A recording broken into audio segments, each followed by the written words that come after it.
NTTV. We are here recording a video with Colin from Team Coppish, Liverpool fan, big Liverpool channel, by the way. Check it out, Team Coppish. The link will be in the description. He'll also be tagged on the title. All you got to do is click on it, go subscribe. If you like Premier League content, go out there, check him out. Good channel, big one.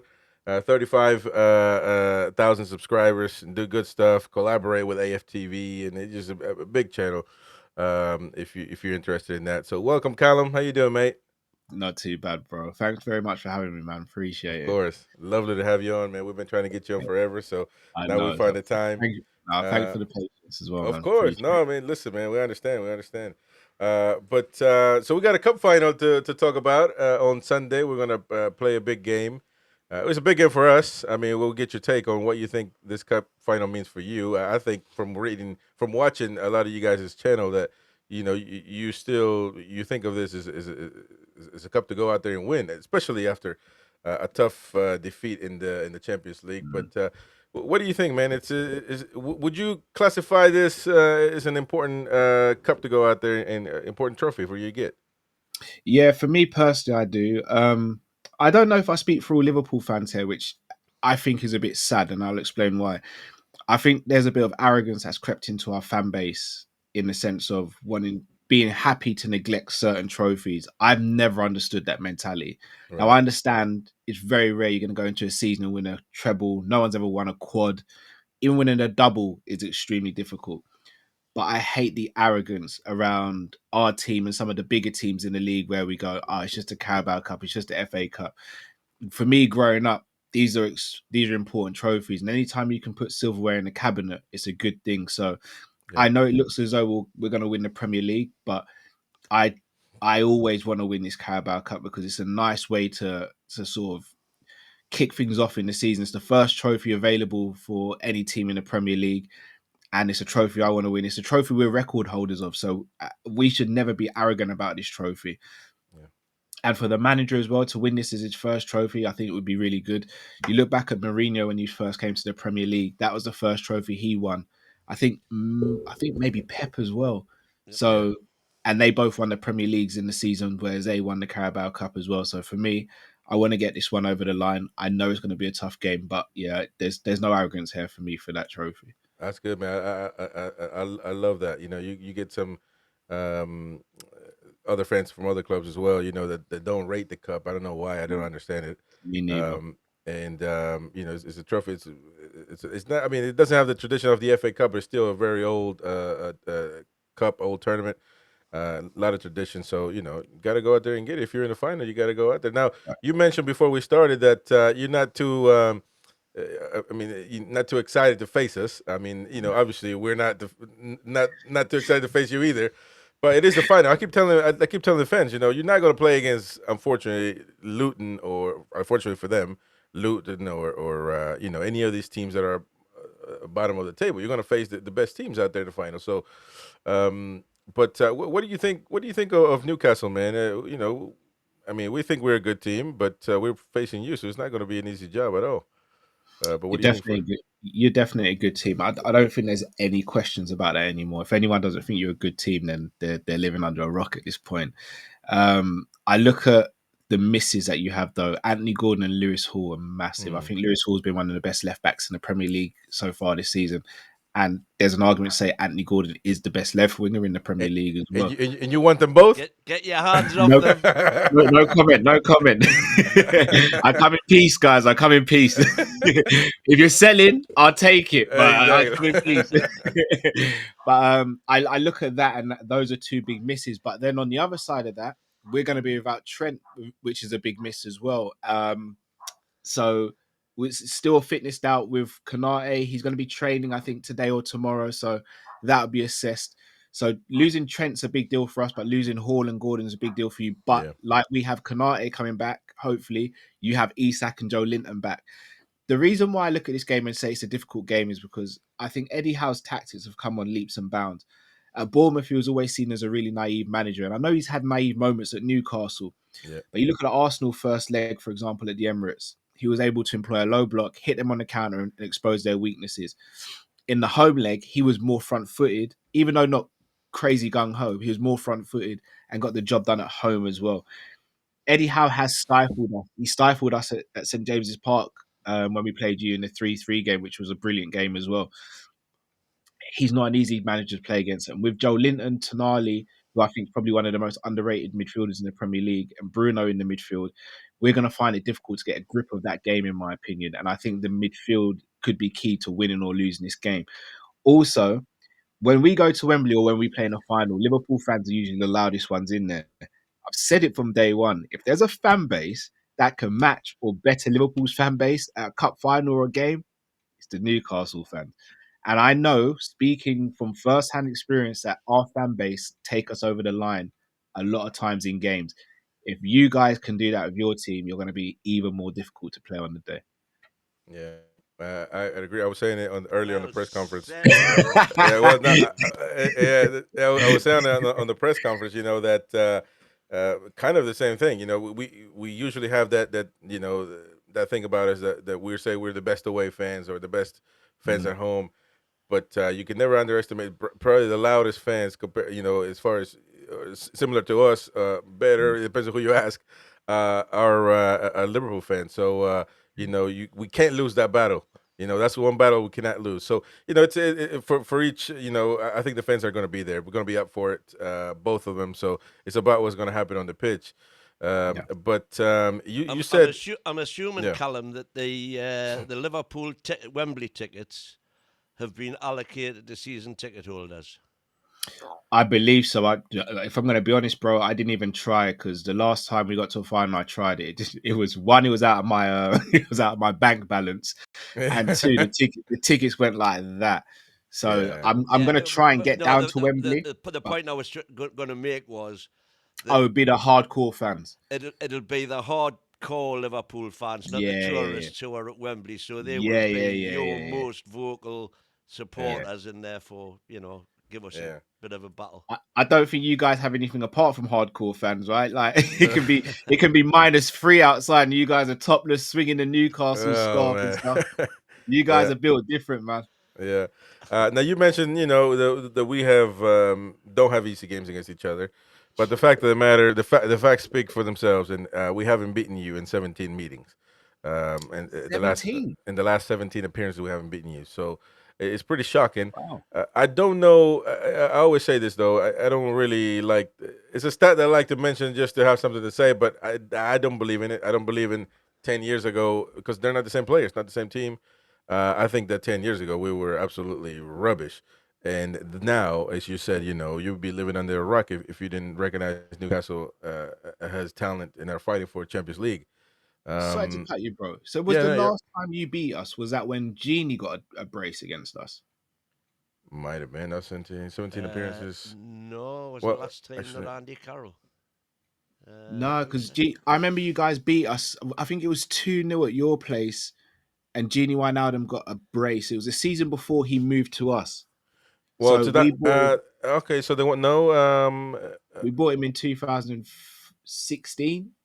So it'd have been the 15-16 season. I think he got a brace against us. Well, we beaten you in 14 1-0. And actually, let me see, 15 2-0. Yeah, So that Genie might have got a been the brace. one. That might have been the one. 15. So you've not been us since then. That feels. It doesn't Yeah. feel like that. It doesn't feel like it because we always have tough games. It does to us, trust me. But you think about it. Last season, you guys beat us at St. James's Park, but that was like the last minute thing from Darwin Nunez, who I'm gonna ask you about as well. So I felt like we should have won, but Darwin Nunez just bang bang two goals back to back destroyed Yeah, us. that game was crazy. And then earlier this year, well, actually, even the one at Enfield, I thought it was battle. It was, I think, it ended 4-2 for you. But I mean, you did. I think Dubravka, our goalkeeper, just saved us a Yeah, lot that game. Well, But the big one was 2 years ago, wasn't it? When Isak, first of all, he was offside by his shadow, yeah. yeah, and then they got the winner in the Carvalho. 97th minute after Yes. 5 minutes extra time. yeah. But then Well, also this season as well, when we drew 3-3. 3-3. 3-3, That's a yeah. big one. Yeah, I mean, I don't think the first half you were all over us. Then Salah had a fantastic second half, and then you managed to get the last minute goal through Fabian Schär, I think it was. Yeah. Yeah, Even the Anfield game, I think we won that game 2-0. But if that's Isak instead of Callum Wilson, that for me doesn't end 2-0. That could have been Eh, 2-0 to you before we even get a goal. So yeah. these games are like, as a Liverpool fan, yeah, we might be winning them, but believe me, they're not easy to sit through. Yeah. So let me ask you then, because Darwin Nunez usually has good games against us. However, he's Mm, not well. Um, he's not doing too well at the moment. So, yeah.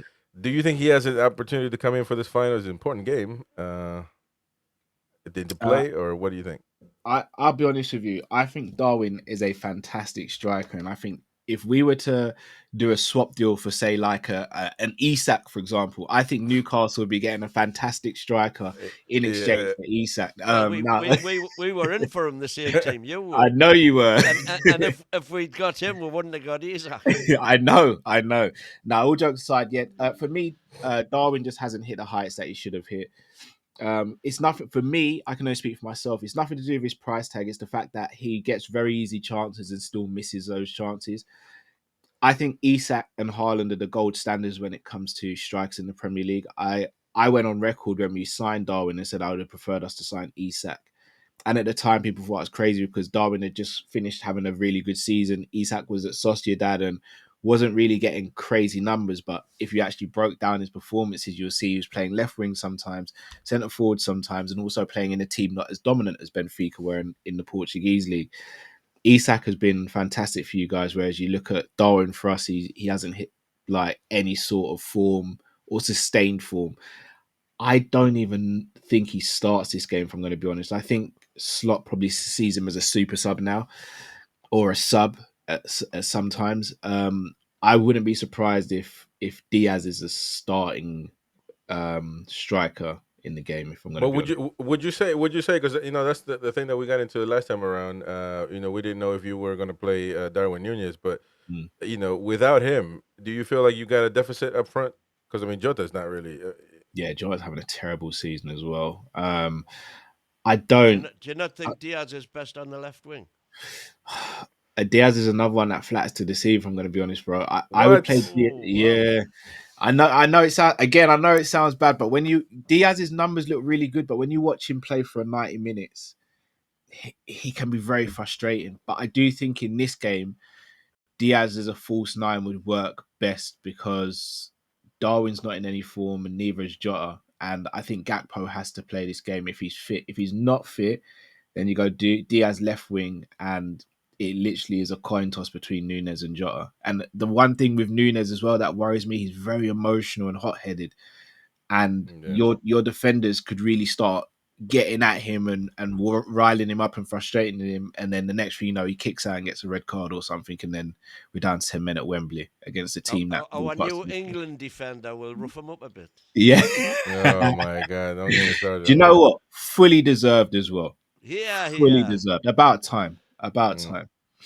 Well, yeah, he's your best friend now because There that's you his. go. Um, Are you not a Burns fan? I'm a but massive Burns he fan. is. He is. He's He from is. Blythe, you Chris, you know. not. Well, I listen. Me, I just, I mean, look, man. You got it's all good. It's all fun and games. You saying Dan Burn is good when you got Van Dyke and Konate. So yeah, that's kind of where I want to get to. Look, I like Dan Burn. I think he's a really good spare tire. I guess you can Oh, call him. that's But so much. if you need him, he'll be there. But he's not. Listen, man, he better enjoy this time. He's the first time and last time he's gonna get called. And as I said earlier, if he doesn't get into a game, You just if watch I'm the just boy him, perform. if I'm him, and I'm in the second game and I'm not playing, 80th minute, I'm just running onto the pitch and just running. Forget what Tuchel says, because he'll not get that opportunity back. Trust me. Yeah, But you guys got possibly the best defense certainly in the league and one of the best in Europe. So. yeah, Um, I think somewhat getting up there in age, kind of like ours, but your yeah. quality is certainly better. To be fair, I mean, is that something that you can rely on? That Isak, it's good, really good, one of the best in the Premier League, as you said, but he's going to be facing two great defenders. He is indeed. I think one battle I'm really looking forward to is seeing Isak versus Konate because we haven't seen it this season. When we played you at St James's, it was Joe Gomez at centre back, and he made Joe Gomez look pretty average, to be honest, on that day. And then when we played you at Anfield, it was Callum Wilson instead of Isak. that's the battle, because Isak likes to drift a little bit over to the left hand side as well. I'm Mhm. very intrigued to see how Konate deals with him, and I think that for me is a key battle in this game. Konate and Virgil are brilliant. Um, Konate is probably our version of your Sven Botman almost. He's the more Mm. injury prone one, but when he's available, he's brilliant. And if we have him available for the cup final, which I'm hoping we do, then it'll be a massive boost for us. And Yeah. who, if he's not, who do you think will go in there? Will it be Cancel? This is the problem because Trent's out, Joe Gomez is out. Gomez is out now. It might be Rotaro Endo who plays there because I think Kwanzaa will play right back. And Endo, if centre it's half. Endo versus Isak, that's not a battle I want to see. No. And what about right back? Who's going to be for Arnold? I think it'll be Kwanzaa because Gomez and Bradley are both injured. Yeah. So interesting, interesting stuff, man. Yeah. Sorry to I, cut you. Who will play left wing for you? Will it be Barnes. It will be Barnes, It'll and be. then But well, the fact that Barnes played at West Ham on yeah, Monday, we kind of thought that might be the dress rehearsal. So other okay, than that, it'll be Willock and J7 and Willock. You know, have in the past they've proven to be a formidable Yeah. kind of left wing, and you know, 10. okay. What about Uh, left back? Will that be Trippier? No, no, it'll be Livramento. Livramento. And Okay, that's our which issue. Who's going to keep Trippier will up? be on the right and Who's Livramento going on the left. who's going to keep up with Mo Salah? And I'll be honest, dude. I'll Unless they probably put Dan Burn at left back. no. Fucking hell, man. Don't do that. But to be honest, it just came up as an idea that I think Trippier might have more of an experience to stay one-on-one on side. I mean, you're not going to get a lot of the moving forward from him on the left side. yeah. But if you do a man-on-man mark, Trippier experience in staying on Mo Salah, I think could be because Livramento he can run, he's got the pace, but He doesn't have the nous. Yeah, I don't know that he's gonna because Mo Salah is it's just too That's all good, man. right, It's man, too because too. BDB will be Nah, there in man. reserve. Mo is just too astute for most defenders. yeah. He can be quiet 90 minutes, and 91st minute he wins the game, Yeah. and that's the Do you, that's the problem. do you know what's crazy though? This is the one game where I think it would actually benefit us if Lewis Hall played. Now, this is not me saying he's not brilliant because I take Lewis Hall in a heartbeat. But because Salah's left-footed and he's predominantly left-footed, he always likes to cut in on his strong side. Hmm. He'll be cutting into Trippier or Livramento's strong side now, and I think that will actually be a help rather than a hindrance for you Could guys. be. If I'm going to be honest. It could be, but you remember the first meeting we had, the 33, he got cooked by Salah, Mm, Lewis Hall. And then the next one at Anfield, I thought Lewis Hall did an amazing job he did. with Mo. So I think it just depends. But again, when you got a player like Mo, it's just, you just got to wake up on a good day and go at it. But, Yeah. he's got the talent, all the talent in the world um, to win a game. Oh, you've gone. Oh, I thought it was But, me again. Yeah. no. No. He's Yeah. getting up there. He's getting up there in age, so he's kind of weird because he's your best player. I would assume you Oh would yeah. say, and Tim and putting out Virgil. numbers. He's putting out numbers, but Yeah. it doesn't seem like he's clear cut. That the club is gonna get him a new contract. That's where do you stand? I was just about to ask where do you stand Yeah. on that? Would you give him Yeah. 3 years at 500 grand a week or whatever? I I came out quite early in the season. I said I don't think we keep any of the three. I don't think we keep Trent, Salah, or Virgil. I think it'd be a You don't think huge you keep mistake. Virgil? No, I think it'll be a huge mistake from the club for all three for different reasons. But the reason I'm not confident about keeping Virgil and Salah is because of their age. Again, if it's up to me, I'm throwing a book at them and I'm throwing an empty check at them and saying just write the figure and just we'll sort it out another time. I don't think the club will want to move from their structure of salaries and ages of players. Virgil's 33 years old, and if we're going to give Virgil a new contract, Virgil, you're looking probably about 300k upwards. Now, he deserves it based on the player he is. I don't think as a club we will commit to giving a 33-year-old 300k a week for the next 2-3 years. And same with Salah, as you said, it could be upwards of 500k for Salah. And again, he could justify that based on his performances this season. I just don't see us as a club doing that. I don't see us breaking our wage structure for two players in their early to mid 30s, and when they finish their contracts, they'll be mid to late 30s. Hmm. I would do it, but I don't think the club will do it. And I think if we lose Virgin Salah, I don't expect us to be in a title race for a couple of years. I have a question for you. Aside from the final, but it actually surprises me when I think about it. You don't really think about it unless you literally focus on it, which is Mm. PSR. Like PSR has limited us a lot. Yeah. But when it comes to Liverpool, I mean, you see Man United buying 1,000 players a year, Chelsea 1,000 players a year, and all these Arsenal. But when it comes to Liverpool, it feels like you never get rumored with PSR problems, and you don't buy all these players, and you still manage to be best team in the Premier League. How's it working over there as far as that's concerned? So it's weird. So on the pitch, fans are really happy with everything.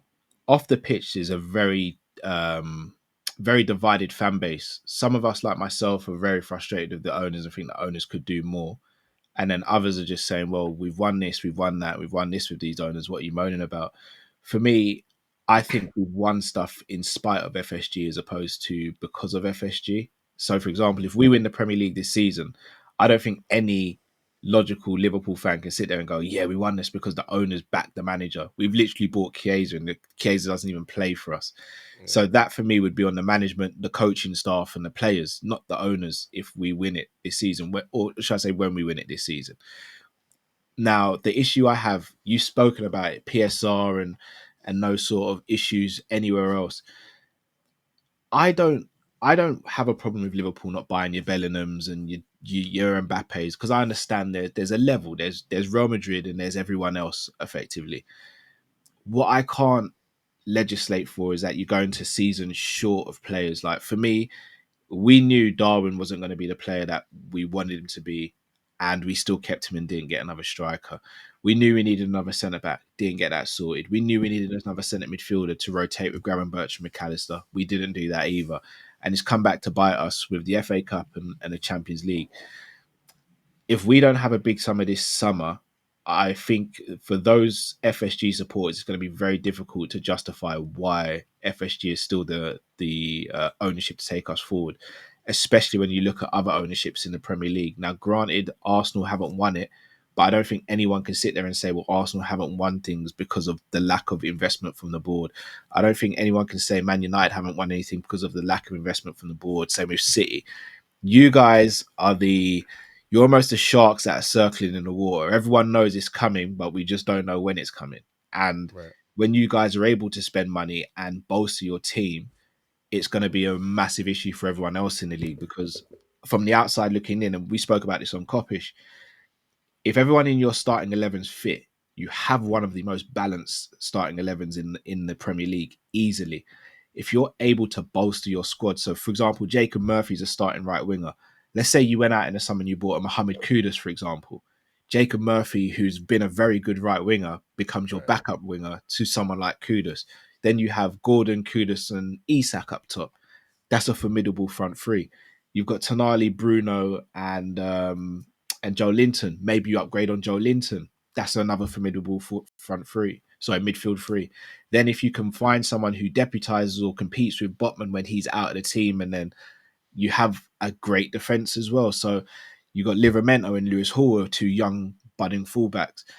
If Newcastle start adding to their team, then it puts the microscope onto our owners again, going, well, look, we've won all these things, we're bringing in all this money, we haven't got PSR issues, but we're being outspent by everyone, and everyone seems to have more ambition than us.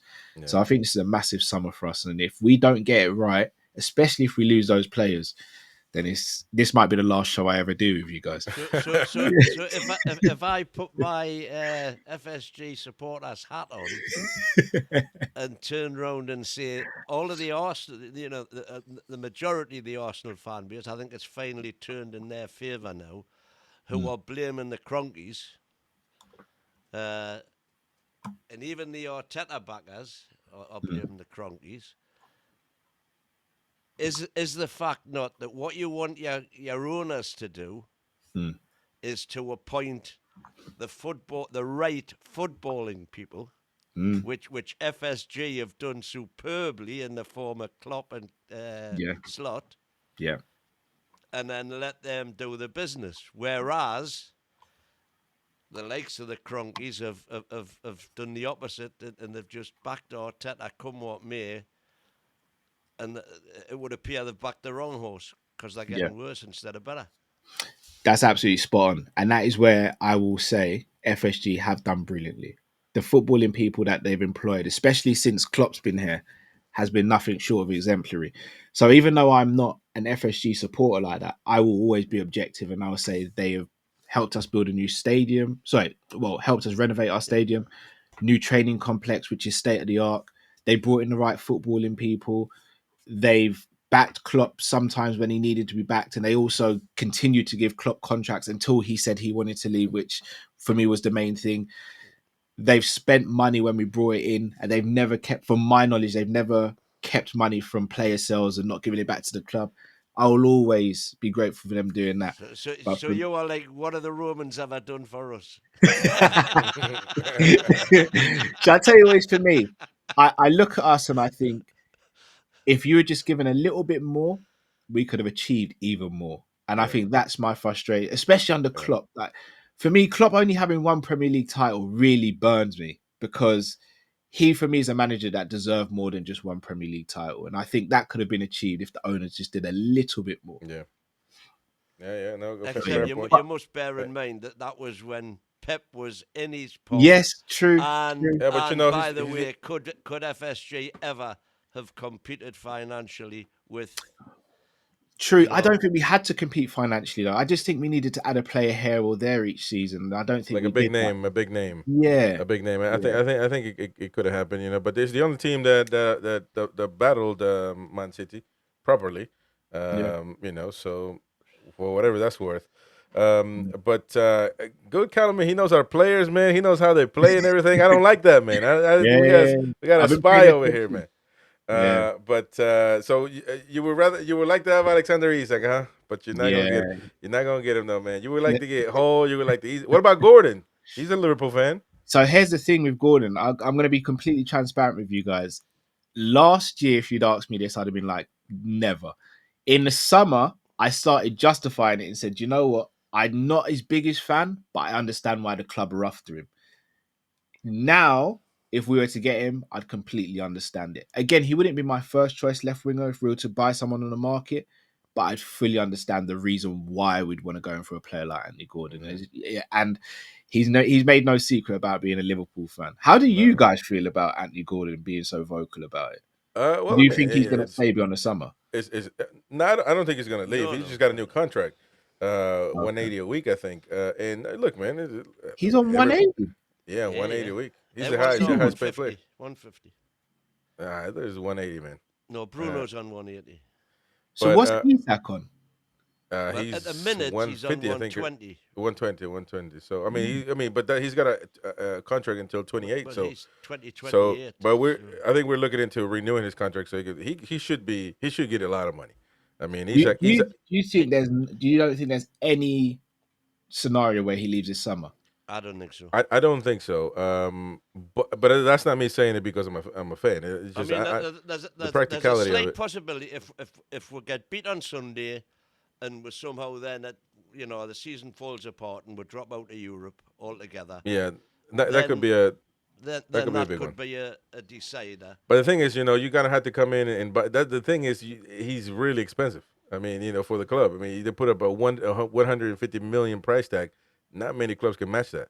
Yeah, And so, I mean, that could go down, of course, but it's a bit of a weird one. We've never had a player like that he's my that we dream can say. signing, guys. We He's know my dream. Isak. You can say Isak is one. I think right now he's the best striker in the league. I don't think Yeah, Haaland has. absolutely. Yeah, I don't think Haaland has hit the levels that he hit.